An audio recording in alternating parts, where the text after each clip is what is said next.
My name's Melissa Avera, and I love being a realtor. I specialize in real estate in the DFW and surrounding areas, and I also grew up here, so I'm very familiar with the Metroplex. Buying or selling a home can be an extremely stressful task, so I really try to go the extra mile to take that stress out of my clients' hands.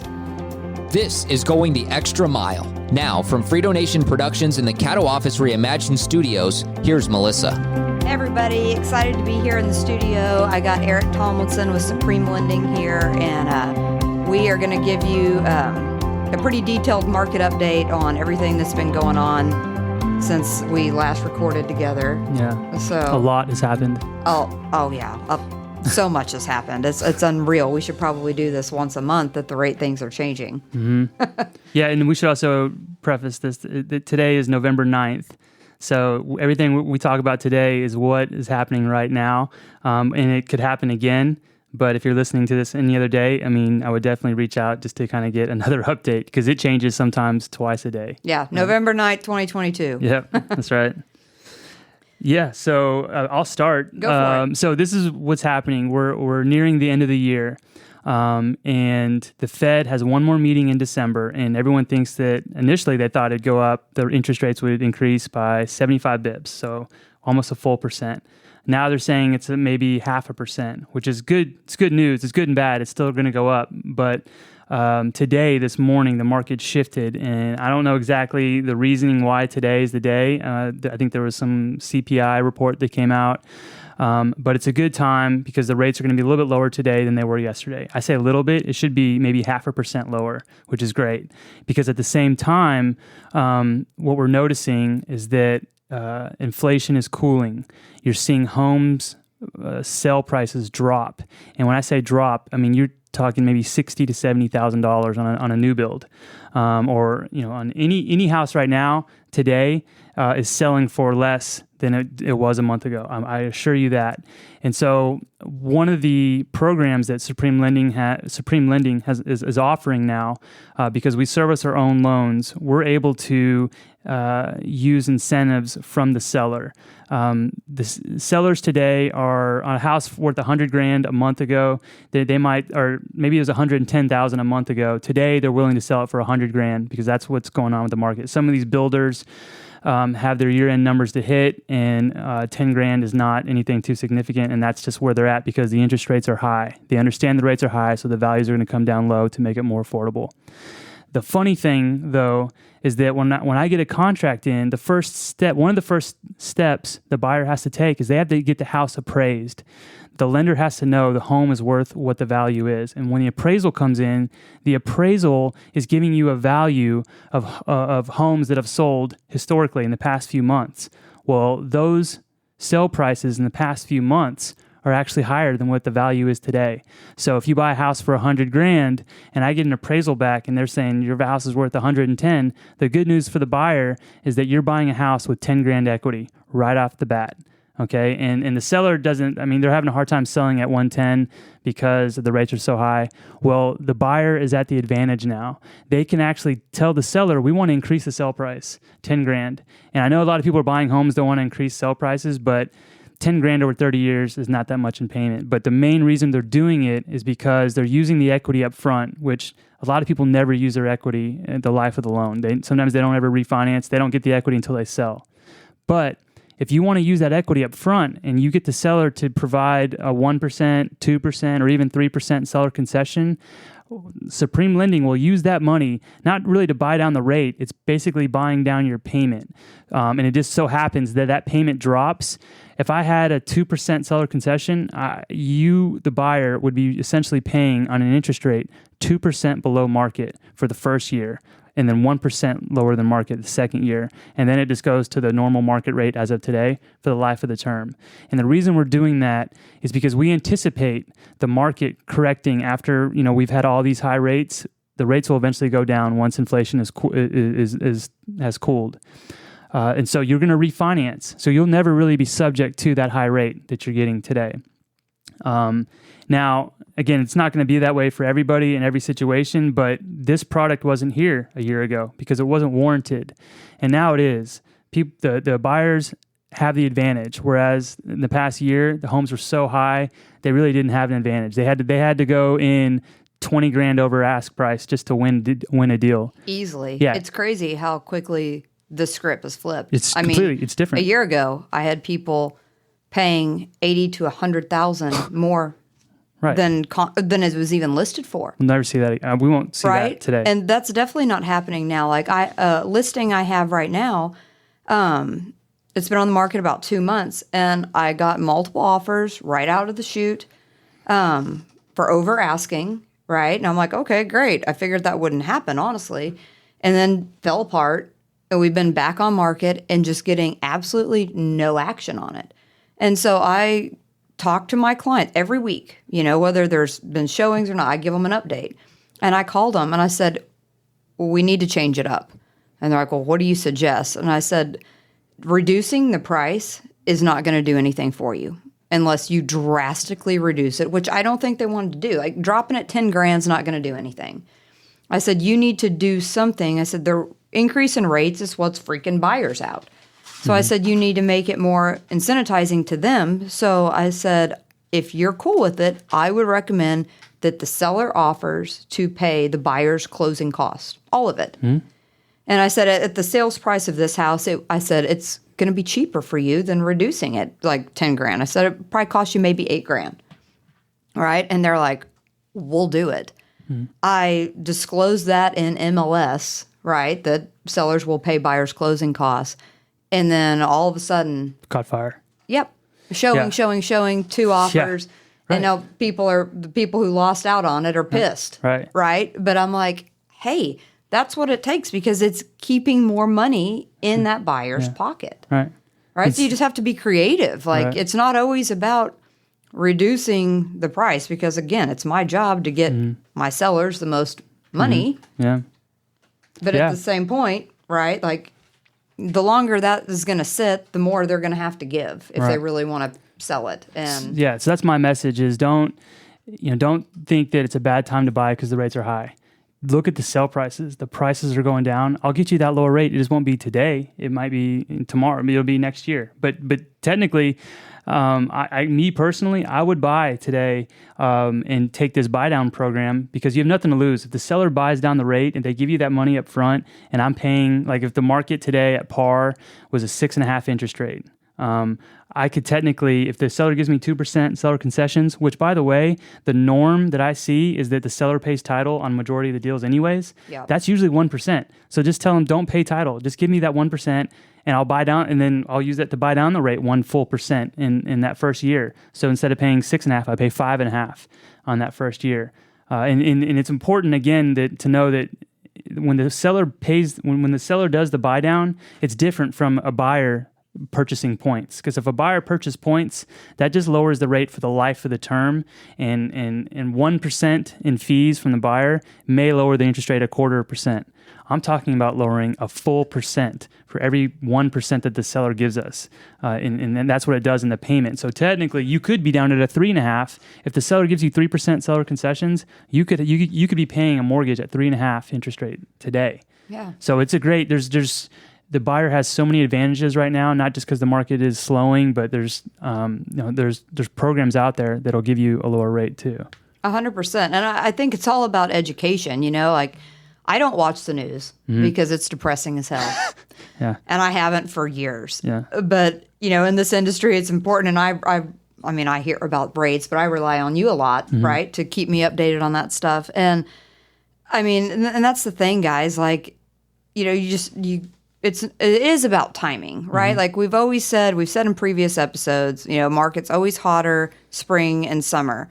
The better time to buy is historically always fall and winter, right? But it's just like people get freaked out, I think, because they just hear all the bad stuff and, rates are this and how can I afford, I'm going to have to back out now because they just went up another 0.5%. But it's just like, have a conversation with someone like Eric. Like if a goal of yours is to try to buy a property, whether that's before the end of the year or next year, or 6 months from now, I always encourage my clients to, hey, call Eric, see where you're at right now, because I would rather now and we get a good game plan together where you're comfortable and you have action steps to work on to put yourself in a better position than to wait when, okay, now my lease is up, I got to get a place, and then it's just stressful, right? It's like the more you know up front, the more you do your due diligence and let people like Eric and I guide you on that kind of educational journey, the better off you're going to be. Yeah, it doesn't cost anything just to look and see what, It's like do your homework. Yeah. It's exactly what you're doing. I mean, call us and have that conversation to see. I mean, we're going to be totally transparent with you. I mean, I invest in the market myself, and if it's a bad time, I'm straight up going to tell you, wait. Yeah. And right now, I think it really depends on what your goal is. I mean, and what is it worth to you for this house? 100%. Like most of my clients who are in apartments, they want to get out of apartments for all the reasons of, hey, I hear my neighbors trampling, or hey, they raised my rent $800, like all the stuff that you don't really have any control over. Yeah. Right. And it's like, those are the things that I put in number 2. Like, is it worth it for me to pay a couple $100 more a month to have my own house and not have to deal with some yahoos upstairs trampling around and partying at 3 a.m. or whatever it is? Yeah. Somebody, they just... their unit smells and it's next to you and it seeps in your house. Right. I mean, whatever it is. Right. There's so many of those things, and it's just you have to figure out what that is worth to you. I had to do that. I had to learn that the hard way because I didn't want to buy for the fear of commitment, but it's now it's more like the investment opportunity I just don't want to miss out on. And just from working with you historically, some of these people will buy homes and they completely convert and they love it, and then they want to sell it because they want to get bigger, right? The families will grow, and they like the home, and they're not having any problems, right? Even on the new builds, they're reselling the new builds for more than what they bought it for. 100%, and I mean and you never know. People's situations change all the time. Like I've had a couple of clients who. They had kids way quicker than they thought they were gonna, so now they have they went from being single to they have a litter of children, and it's like they've completely outgrown where they are, and it's like it stresses me out to see oh my God, okay, you desperately need more space, and just like a lot of those people, I'm like, their goal is to be able to keep what they have, and I'm like, that's awesome. Because it's just like they look at every property they buy, and I think most people should always just look at it as an investment. I mean, sure, it's emotional, and it can be more emotional for other people, but if you always look at it as an investment, because 9 times out of 10, if you buy a house, say if you're 40 or whatever, and you're buying your first house, the likelihood of you living in that house for the rest of your life is slim to none. Yeah, it's also slim to none that you will never refinance too. So what I think another market update is that today the average mortgage transaction, I would say 99.99% is purchase. A year from now, it could be 90% refinance when the rates go down. There's just going to be a tidal wave coming, a tsunami wave. Yeah. There's a lot of lenders that are going out of business. I mean, I used to work at a company where they did majority refinancing. Nobody's refinancing when the rates are high. So what the company does, they have to cut costs. So there's tons of layoffs. Yeah. There's layoffs going across the board in the mortgage industry. They can't operate closing, these amount of deals, even on the purchase side. I looked at me personally, the loans I did before, and so my units have dropped dramatically, but the volume is about the same because the average loan size is almost twice as much as what it was a year or two ago. So I'm flatlining, but you're going to see a lot of lenders, and you being a realtor, you're probably going to get attacked because there's going to be a lot of lenders that have a lot more time because they're not doing as many units.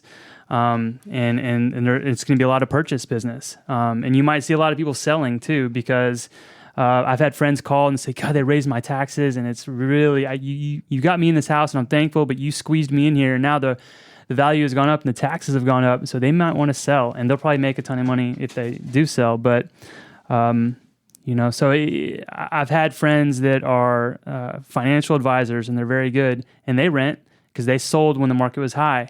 And now I'm getting calls back because the market is dipping. It's clear if you look at if you watch the news or if you watch CNBC, that you'll see that it's dipping. And as much as I hate the Fed raising rates, it's doing what they want it to do.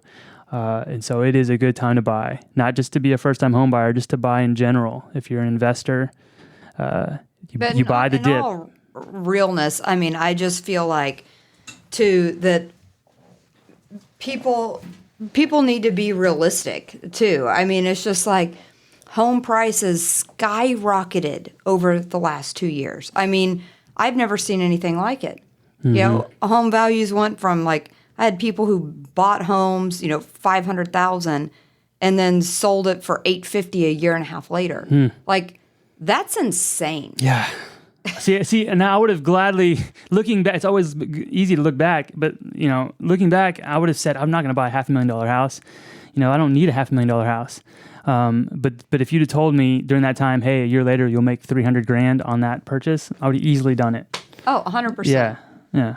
It's just, if you just always try to keep in your mind, like, hey, this is a long-term investment. I mean, to me, and I've said this before, there's just no surer or truer investment. Like, if you buy and you hold, in the last few years, people haven't had to hold it very long.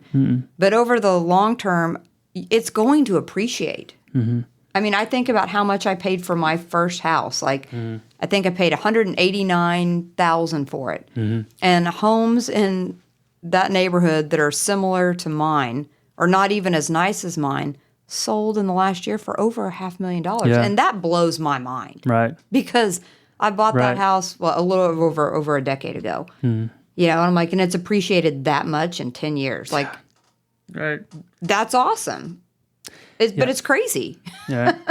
And there's going to be peaks and valleys too. So you could buy a home in the past 6 months and it may go down in value a little bit, but it'll go right back up. So there's going to be some dips and some, eventually when the rates go down, the home values will still go up. Or if anything, they just flatline and then they go up. But I mean, that's what I've seen.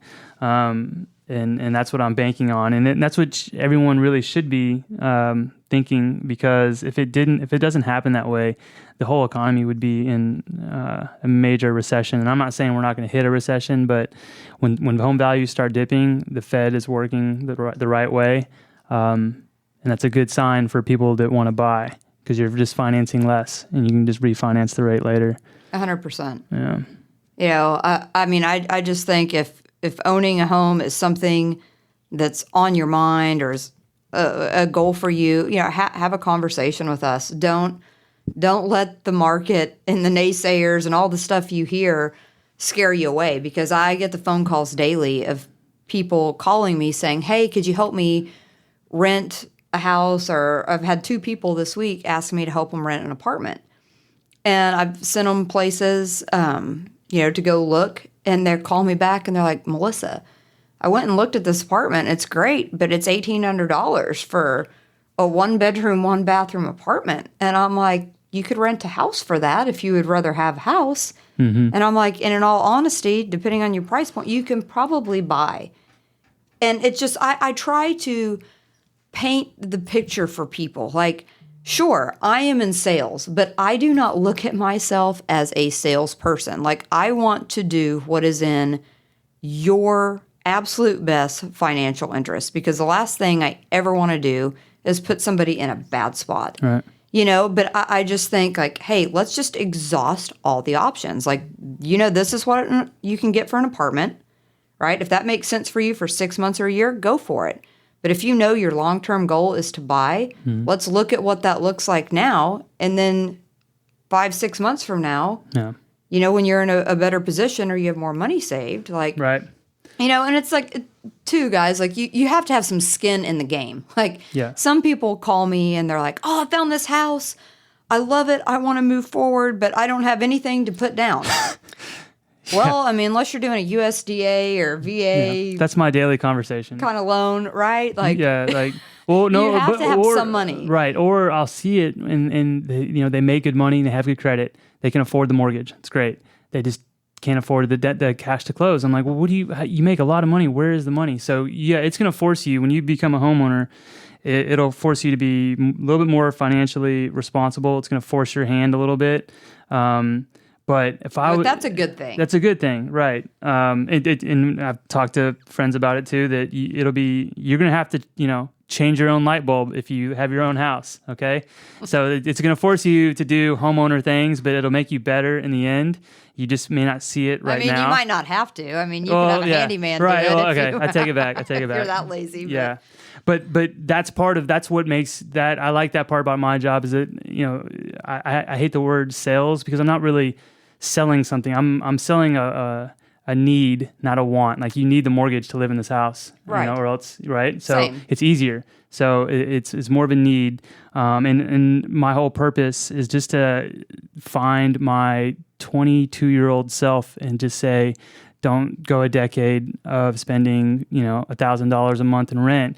10 years later, 120 payments later, you've spent thousands and thousands of dollars on rent that wasn't the tax deductible, did not appreciate, and all that money you put in your 401k was great, but it also dipped in the crash. So it wouldn't have dipped in the house if you just held onto a house that you're already spending money on anyways because you got to live. I would have done that. I would have done that tenfold. And so my mission and purpose is to really help those people do that and see that light, and that's the purpose of being here talking about it too. It wasn't, I wish in like at Texas Tech, I'm not knocking Texas Tech. It was a great time, but I should have found more classes on real estate. I feel like it would have, I might have been on a different path. A lot of the stuff they definitely don't teach at school, or they didn't finance 101 or, right. Explaining to people like, hey, like you keep saying, referencing your 22-year-old self. I wish someone would have told me when I was 22, hey, save your money and buy a house as soon as you can. Yeah. I agree. But most 22-year-olds be like, I don't want to do that. I don't want responsibility. I want to spend my money I want no commitment and no responsibility, right. Which it was fun and it was great. And then the party ended. And then I'm like, what? And now So I started late, but even starting late, you're still good. Like the house I'm in now, late than never. My mortgage is about what rent is today and it's gone up in value. So I haven't lost any money. And I do appreciate having a detached home and my own garage, and there's no stairs and whatever. Little stuff adds up that I do appreciate. So real estate is a lot of people's retirement plan. Yeah. Like especially people even in the industry, like myself, and I have a good buddy of mine who he owns a lot of properties. And he's just keeps chipping away. Smart. Yeah. And paying down the balance. And he's to a point in his life where it's like he's ready to slow down. He's been at this a long time, and he has all these properties. They're worth millions, and it's just like he's just held on to them, and smart. He rents them all out, and it's just if you can buy a house, passive income. If you can buy a house and have it rent for what the mortgage payment is, then why not? 100%. Because then they're just paying it down. They're paying down the note. You might be on the hook for the down payment to get in, but essentially that money is just being held there where it's forcing you not to touch it. And that's the same as any kind of financial investment anyways. So I agree with that guy. And again, that's my 22-year-old self. I'd be, 20 years into I'd have a few houses probably paid off by now. 100%. Like my goal is to try to acquire one a year. Yeah. Yeah. And it's easier, right, for stuff that's more affordable and you can rent it versus, some West Coast stream. But at the same point, it's... Yeah. I was really banking on winning the lottery the other day. That didn't work out so well. So I'll go back to real estate now. I heard the Powerball or whatever. Yeah. That's funny. Yeah. That didn't work out. So. Yeah. Well, I don't play. Real estate's a little more safe than the lottery. I'll tell you that. That's 100% sure. Yeah. But no, I look at us as more of like guidance counselors, honestly. Yeah. Well, yeah. I feel like a therapist halfway through some of these processes. Yeah. Yeah.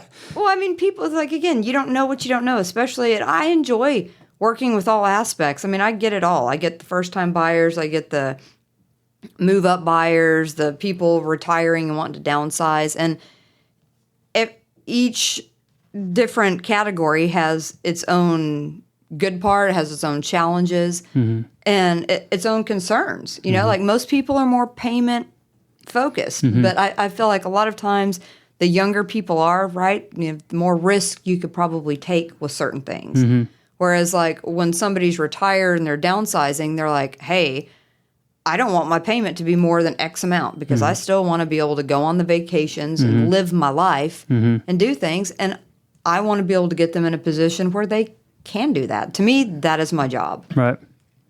So again, it comes down to what is it worth? Because you're going to see a lot of people a lot of home buyers will go look at a house and they say, I love the house. I hate the payment.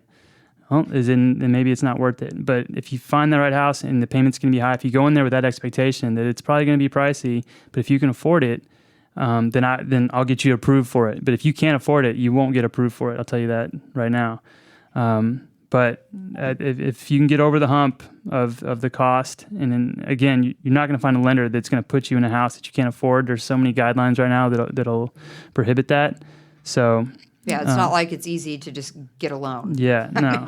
I mean, there's programs out there to help every type of buyer. There's, whether it's a bank statement loan or it's a non-qualified mortgage, or if it's a buy down program that you won't like this payment 3 years from now, you'll either refinance or sell. Everyone's situation is different. So if you don't see yourself in the house for the next year, then maybe you rent for a year, or whatever. But I do think that just from a financial investing standpoint, right now, is a great time to buy. End of year, it's slower. The home prices are dropping, and then we see rates going down in a year or so as well. So you'll be able to take advantage of the low rate and the low price in the end. Awesome. Well, thanks for being here today, guys. And again, if you have questions, don't hesitate to reach out to us. We're happy to help any way we can. If you have questions about buying, selling, renting, or investing, don't go at it alone. Reach out to Melissa at 214-280-4317 or melissa@melissamovesdfw.com. You can find out more about the Melissa Avera Realty Group at TVG by visiting melissamovesdfw.com. Thank you for listening to Going the Extra Mile.